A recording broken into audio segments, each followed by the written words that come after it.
Welcome back mga katambalan, mga hot topic and issue pag-usapan natin. Update po tayo kay Barbie Fortesa kung saan nga po itong si Barbie ay guest nga po sa It's Showtime at ito nga po ay para po doon sa Liga Showtime Escort Appeal.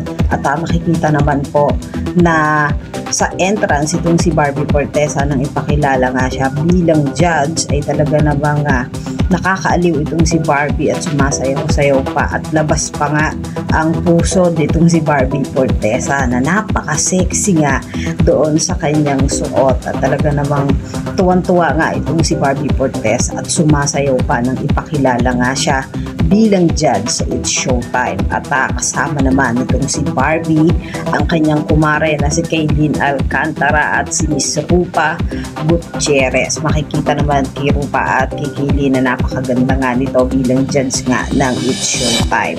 At ito nga ay mga kasamahan nitong si Barbie para po sa Beauty Empire na ipinapalabas na nga po sa BU Philippines. Makikita kay Barbie na aliw na aliw nga po siya bilang judge sa It's Showtime. At kapansin-pansin din na napaka-sexy nga ng isang Barbie Fortesa na lutang ang kagandahan nito. At sa naganap nga na anniversary ng GMA ay talaga din nga nagpasabog itong si Barbie doon sa yellow gown na kanyang suot. Talagang pinatunayan nga nitong si Barbie ang pagiging kabugera sa anumang damit na sinusuot niya. Yan po yung mga update natin ngayon kay Barbie. Kayo mga katambalan, ano ang masasabi nyo? Comment lang sa comment section, pag-usapan natin. Yan ang mga hot topic and issue dito lamang sa Tambalang JK.